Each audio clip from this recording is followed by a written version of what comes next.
வணக்கம் நேர்களே. தடைகளை தாண்டி தீபாவளி அன்று வெளியான விஜயின் கத்தி திரைப்படம் மற்றும் விஷாலின் பூஜை படமும் ரசிகர்களிடையில நல்ல வரவேற்பை பெற்றிருக்கு. தீபாவளி ரிலீஸாக வெளியாகியுள்ள இந்த இரண்டு படங்களுக்கும் இதுவரைக்கும் நல்ல வசூல் இருப்பதாக கூறப்படுது. விஜயின் கத்தி திரைப்படம் முதல் நாளிலேயே 10 கோடி ரூபாய்க்கு மேல் வசூல் செய்துள்ளதாக தகவல்கள் வெளியாயிருக்கு.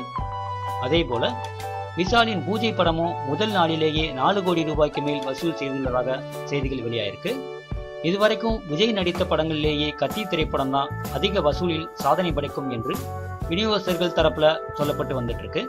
அதை உறுதிப்படுத்தும் வகையில கத்தி படத்தின் இயக்குனரான AR முருகதாஸ் அவர்கள் தனது ட்விட்டர் பக்கத்திலையும் வசூல் விவரத்தை தெரிவிச்சிருக்காரு. இதுவரைக்கும் வெளிவந்த மற்ற எல்லா தென்னிந்திய திரைப்படங்களை விடவும் முதல் நாளில் கத்தி அதிக வசூல் செய்திருப்பதாக இயக்குனர் AR முருகதாஸ் அவர்கள் தனது ட்விட்டர் பக்கத்துல குறிப்பிட்டிருக்காரு.